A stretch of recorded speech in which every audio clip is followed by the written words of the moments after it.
Olá, meus queridos, vamos dar continuidade. Então, a gente vai falar um pouco sobre o continente americano. A gente já viu as questões físicas, né? Relevo, clima, vegetação, dimensões. Agora a gente vai ver um pouquinho das características gerais da população e da economia, certo? E depois a gente vai implementando, vai falar depois do Canadá especificamente, não nessa aula, né? Nas próximas. Estados Unidos, México e assim por diante.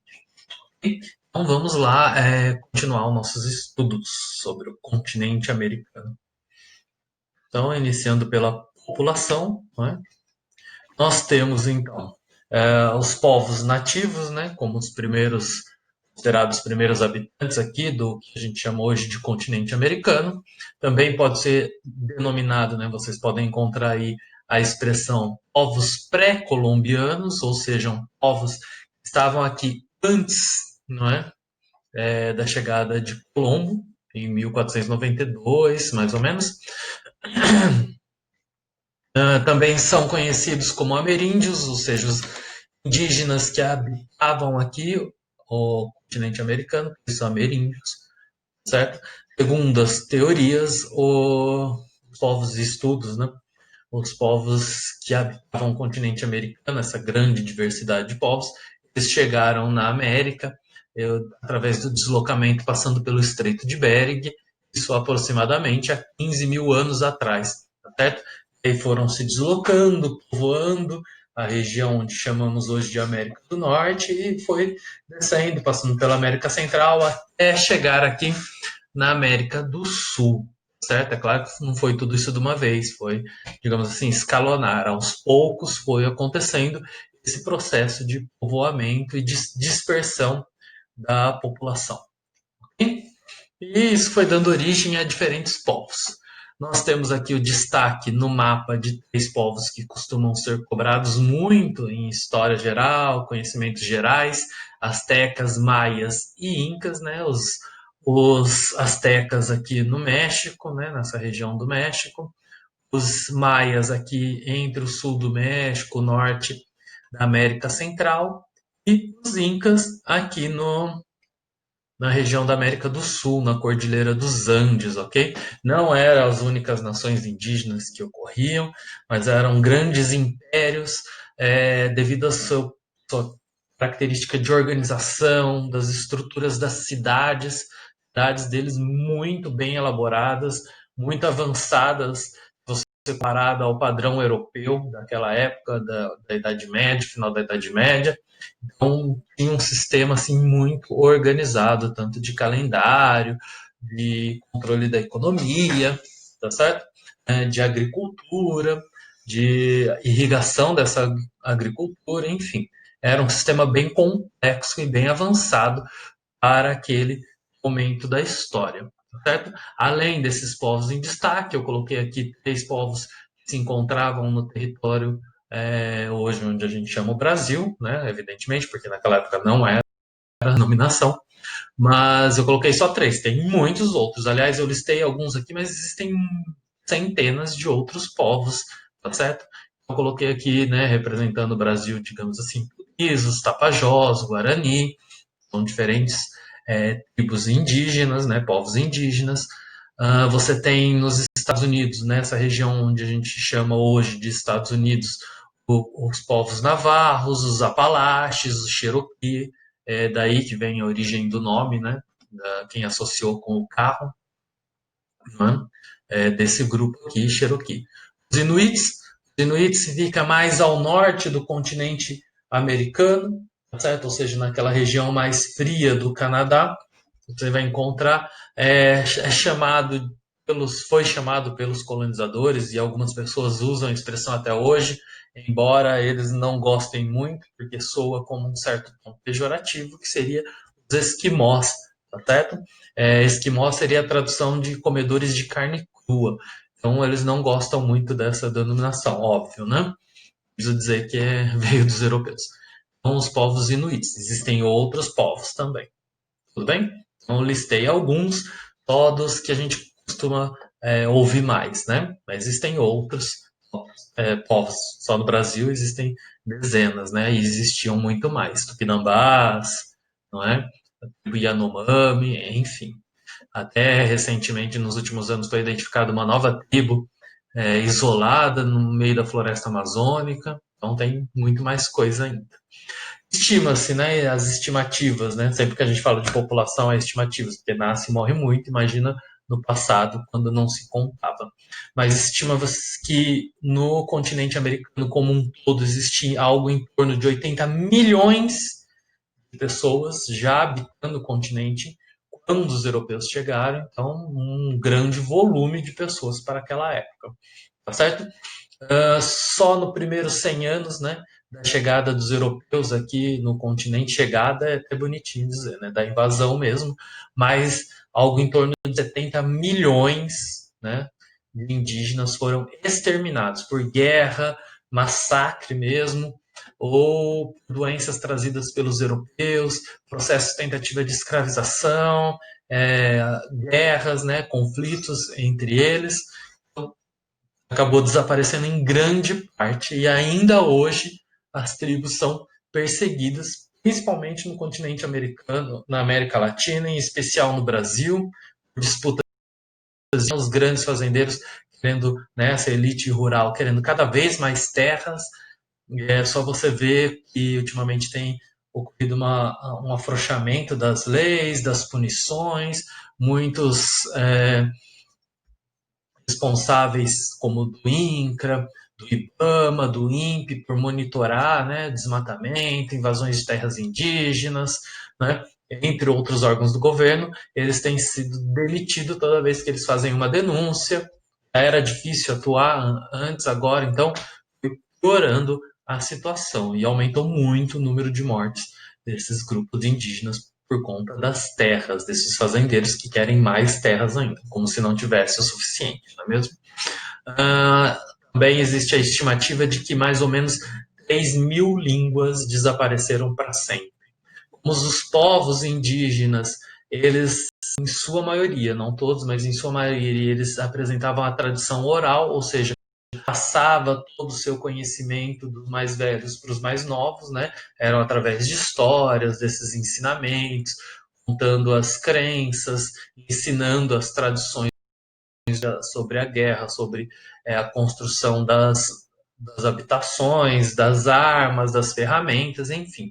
Todo o conhecimento era passado através da tradição oral, diferente da nossa tradição hoje, que é uma tradição muito escrita, não é? Então, a gente tem as grandes bibliotecas, os acervos, os acúmulos desse conhecimento. Mesmo se alguém morra, você consegue passar esse conhecimento para outra pessoa. Então, existem os grandes arquivos nacionais, os museus, enfim, muitas coisas. E aí, dos indígenas, né, dos ameríndios, como grande parte, né, sua maioria, tinha tradição oral, ao exterminar essa cultura, você exterminava toda, ao exterminar essa população, você exterminava toda a cultura junto. Então, 3 mil línguas, mais ou menos, desapareceram para todos sempre. Tudo bem? E aqui, aqui embaixo nós temos uma charge do Latuf, não é? Ele está aqui português, provavelmente, né? Mas português ou espanhol, que são os que chegaram aqui primeiro, utilizando para escrever a história, o sangue dos habitantes aqui da Terra, né? Dos nativos. É, duas ideias que faz. Primeiro, que a história é sempre contada pelos vencedores, né? Tem até um provérbio africano, não vou lembrar ele exatamente, mas a história é sempre contada pelo caçador, né? Você imagina a história sendo contada pelo leão, ou seja, outra visão da história. Daí vão aparecer só mais recentemente, né, nas últimas décadas, livros como As Veias Abertas da América Latina, por uma outra globalização. São livros escritos ou em espanhol, depois traduzido em português e para outras línguas, ou em português, como por uma outra globalização, propondo que a gente veja a história e todos os acontecimentos de um outro ponto de vista, do ponto de vista aqui do Sul, tá certo? E essa seria a visão aqui do Sul, que a história dessas nações do continente americano, assim como toda a riqueza da Europa, escrita com muito sangue à custa de outros povos. Tudo bem? Por isso, quem está contando a história, o vencedor, né? O estrangeiro, o europeu, escrevendo a história de acordo com a visão dele. E para isso ele usa o sangue do indígena. Tá? Então, a charge é uma charge crítica. A visão da história, quando a gente usa o descobridor, os bandeirantes, os heróis, olha, o europeu como conquistou, né? Olha, a conquista da América, ou seja, a conquista é sempre algo louvável, né? Alguém conquista alguma coisa, a gente celebra, comemora, mas não foi bem isso, né? Foi um extermínio, foi um massacre, foi um genocídio que ocorreu e ainda ocorre na população indígena. E em cima dessas explorações, desse extermínio, a Europa começa a construir toda a sua riqueza, né? Então, grande parte do que a Europa é hoje, desse nível de desenvolvimento que ela consegue alcançar, ela deve à exploração que ela submeteu, né, os territórios que ela invadiu ao longo da história, principalmente durante as grandes navegações, certo? Avançando mais um pouquinho, tirar meu outro daqui. Agora, indo mais recentemente, não é? A gente tem todo aquele contexto histórico, ele vai influenciar características sociais, características econômicas, características comportamentais do nosso povo, certo? Até hoje. Então, é um processo importante de se entender, esse processo histórico, a gente entender como funciona atualmente, certo? Essas características sociais. Um outro fator de distribuição geográfica da população, né? Vocês podem perceber, quanto mais escuro, maior é a concentração de pessoas na região, tá certo? Então nós temos, primeiro, né, em população absoluta, o total de pessoas que nós temos no continente americano gira em torno de 1 bilhão de habitantes. Nós somos o terceiro maior continente em número de pessoas, tá certo? Ficando atrás da Ásia, evidentemente, só a Índia e a China junto, e muito mais que isso. Depois vem a África, né, o segundo mais populoso, e em terceiro, o continente americano, com 1 bilhão de pessoas, então o terceiro maior do mundo. Essa distribuição, como é visível no mapa, ela não é homogênea, certo? Existem as concentrações de pessoas em determinados lugares. Quanto mais escuro a área, maior a concentração. Predominantemente, essa concentração ocorre no litoral, nas capitais, nas grandes cidades, aliás, por isso são chamadas também de grandes cidades, onde são centros econômicos, administrativos, tá certo? A maior concentração ela vai se dar na face do Oceano Pacífico, tá certo? Por quê? Era a região onde os europeus, é a região hoje, né, naquele período histórico, é a região onde chegavam os europeus, mais fácil, porque chegavam de barco, caravelas e afins, né, então eles vão deslocar aqui, vão se concentrar nessa área. É a região hoje de maior troca comercial, então o Oceano Atlântico é o oceano onde ocorrem as maiores trocas, né, comerciais no mundo, principalmente essa região da América com a Europa, né, com a União Europeia, com partes da África, certo? Algumas coisas vai passar pelo Pacífico, tudo bem? Mas o grande volume ocorre aqui no Oceano Atlântico, beleza? Vai se concentrar então nos litorais e nas capitais, nos grandes centros. Pode ver também destaque aqui para as megacidades, tá certo?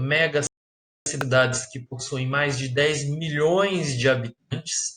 Você vai ter um grande destaque, então, Nova York, Cidade do México, Rio de Janeiro e São Paulo, tá certo? E aqui, Buenos Aires, capital da Argentina. Então, você vai ter uma grande concentração, tem aqui na Califórnia, Los Angeles, se eu não me engano. Você tem uma grande concentração de pessoas. E aí, dentro do círculo, está informando do povoamento, o quanto tem aproximadamente de pessoas. E aí, em primeiro lugar, como o país mais populoso, Estados Unidos, 334 milhões de habitantes, seguido pelo Brasil, com 210 milhões. São números aproximados, certo? Além da população, né, indígena, as que restaram, infelizmente, aqui vai ocorrer uma miscigenação com os povos europeus, com as diferentes nacionalidades, os africanos que foram obrigados a vir para cá, né, sob a condição de escravo, também vão vir asiáticos de diversos países, vai formar então um continente miscigenado, certo? Ou seja, uma grande mistura de povos. É claro que existem países mais miscigenados, países menos miscigenados, tá certo?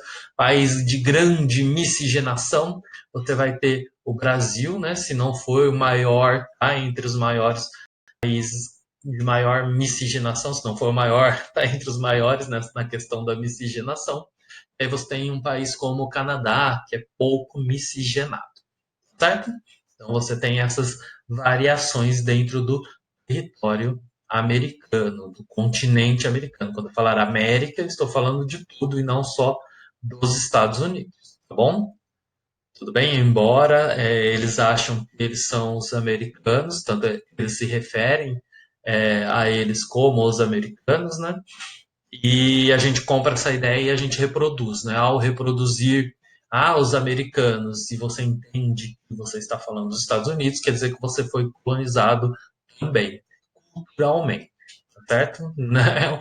É uma crítica e é uma observação a gente fazer. Então, e a gente fala isso, às vezes eu falo, muita gente fala, o americano é assim, o americano é isso, olha, você viu o que os americanos fizeram?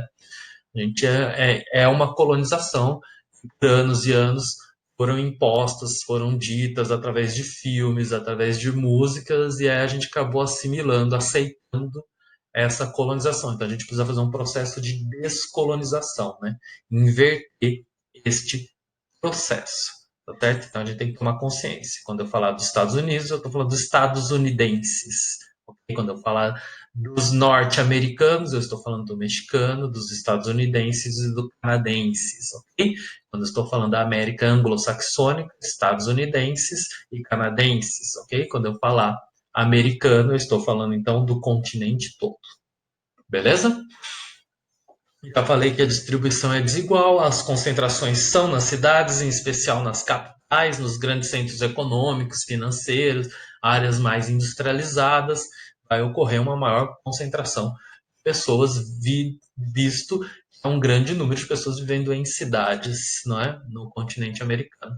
Aí a gente tem uma densidade demográfica 22 habitantes, 22,5 habitantes por quilômetro quadrado, uma densidade média, não é? Densidade, então, é quando eu pego o número total de habitantes e divido pelo tamanho dessa área. Habitantes por quilômetro quadrado, que é a quantidade de pessoas por área. Então, pegando esse 1 bilhão, dividindo pela dimensão aqui do continente, a gente chega no valor aproximado de 22,5 habitantes por quilômetros quadrados. Mas nota-se que existem áreas com menor povoamento, não é isso? Uma densidade muito mais baixa, e outras áreas com uma densidade muito mais alta. Um fator que explica é um fator histórico de povoamento do litoral, pela exploração dos europeus. Um outro fator é o físico, tá certo? Fator físico, nós temos aqui a presença grande da floresta amazônica e da Cordilheira dos Andes, que dificulta o processo de ocupação. Vocês veem aqui essa faixa um pouco mais, um tom de laranja mais escuro, mas daqui acompanha o rio, né? O povoamento aqui vai acompanhar o rio, que é a área mais fácil, é um meio mais fácil de se acessar, certo? Depois eu tenho aqui uma área mais seca, eu tenho montanhas rochosas, uma grande cadeia de montanhas, e essa área aqui não chega a tanta umidade, formando uma área mais seca, né? Então vai ter um processo de ocupação menos denso, menor. E no norte do Canadá, não é isso? E Alasca, que pertence aos Estados Unidos, você também vai ter um frio muito intenso e você vai ter uma ocupação muito menor, mais difícil de se ocupar, mais difícil de se desenvolver, tá certo? Então, esses são os fatores históricos, econômicos, né, de exportação e os fatores físicos que vai proporcionar essa configuração da distribuição da população do continente americano, certo? Aqui nós temos, então, a pirâmide etária. Difícil. Aqui, pronto. Nós temos aqui Canadá, Brasil e Haiti. Então, para a gente estabelecer comparações, ela está em porcentagem, certo? Porcentagem da população em cada faixa etária, os homens, as mulheres, né? Separado por cor diferente. Os anos 2015 para o Brasil e Canadá, 2016 o Haiti. Sempre que aí já fica a dica, sempre que vocês quiserem fazer um trabalho de geografia, história, sei lá, sobre população, procura aqui populationpyramid.net. Você digita o país, ele já dá todas essas informações, você copia e cola. É bem tranquilo. Dá um print e cola aí. Ele já faz toda essa pirâmide para você. Eu acho que dá para inverter alguns valores, inclusive. Então, o tamanho da população e a porcentagem dela em cada grupo, cada gênero e cada faixa etária, certo? Então, o que a gente pode comparar, que a gente já aprendeu, as bases, nós temos umas bases bem diferentes. Aqui a base no Haiti é uma base grande, larga, no Brasil já é mais estreita, no Canadá mais estreita ainda. Então você tem uma alta taxa de natalidade no Haiti, uma baixa taxa de natalidade no Brasil, mais baixa ainda no Canadá, certo? Depois você vai vendo que no Brasil a metade dela vai ficando mais gordinha, mais cheinha, né? Do Haiti ela começa a diminuir. No Canadá ela é mais larga do que a base, mas ainda sim não tão larga quanto o topo está ficando, certo? Você tem um país em transição demográfica aqui. Aqui a transição demográfica, a população adulta já está entrando na população idosa, não é isso? E aqui você tem uma baixa expectativa de vida. Então, alta natalidade, baixa expectativa de vida. Baixa natalidade, aumentando a expectativa de vida. Baixa natalidade e alta expectativa de vida, certo? Você pode comparar os três, você vai chegar, né? Se não tivesse o nome aqui, você já podia deduzir que era um país desenvolvido, com IDH muito elevado, não é? Aqui você tem o IDH alto do Brasil, mas é um país em desenvolvimento. Aqui você tem um país mais pobre, considerado o país mais pobre do continente americano, um país subdesenvolvido, tá? Países subdesenvolvidos vão apresentar a pirâmide etária nessa característica: base larga, topo estreito, tá certo? Países em desenvolvimento têm uma pirâmide parecida com essa, nem todas vão ser igual, evidentemente, que classifica em transição, é um país de adulto e caminhando para um país de idosos. Um país desenvolvido, não é? De adulto, já com boa parcela ou grande parcela já na fase idosa, um país que está envelhecendo. Tudo bem? Isso vai ter problemas econômicos, reflete uma ótima qualidade de vida, mas vai refletir um problema na economia, porque a economia está estruturada de uma maneira com um padrão de consumo e geração de riqueza, certo? Mas aí são, a gente vai questionar depois. Outro item importante da gente entender é o crescimento demográfico. O crescimento demográfico a gente vai colocar como a diferença entre taxa de natalidade e taxa de mortalidade. Então, eu pego o número de pessoas que nasceram, subtraio do número que morreram e vejo. Nasceu mais do que morreu, o crescimento demográfico é alto. Morreu mais do que nasceu, o crescimento demográfico é baixo. Nasceu números próximos dos que morreram, né? Uma quantidade, a gente vai ter um crescimento demográfico neutro. Tudo bem? Pode ser positivo, pode ser negativo, pode ser neutro. Nós temos na América anglo-saxônica, Estados Unidos e Canadá, nós temos um crescimento demográfico atualmente baixo. Na América Latina, uma diversidade maior de países, você vai ter alguns países com crescimento médio, baixo, né, que é o caso do Brasil, que está entre médio e baixo, mais para baixo, na verdade, demográfico, então tem nascendo menos gente, a gente está vivendo cada vez mais. Você vai ter crescimentos demográficos altos, como o caso do Haiti, beleza? E aqui nós temos então outro fator social relacionado à população, que é o IDH, o índice Gini. O IDH, Índice de Desenvolvimento Humano, tá certo? Índice de Desenvolvimento Humano, IDH, ele vai medir três coisas, tá? Ele vai levar em consideração três coisas. Grau de escolaridade, o quanto tempo as pessoas passam na escola, né? Os anos de estudo, estudam 5 anos, 10 anos, 20 anos, 30 anos. Quanto mais tempo as pessoas estudarem, maior vai ser o IDH, maior vai ser o desenvolvimento e a qualidade de vida do país. A renda per capita, né? Você pega o PIB do país, divide pelo número de habitantes, vai dar um valor. Esse é a renda per capita, levado em consideração. Quanto maior a renda per capita, maior é a qualidade de vida também desse país, né? O IDH, na verdade. Lembrando que a renda per capita é só uma conta, daí uma crítica a ser feita à renda per capita e ao IDH.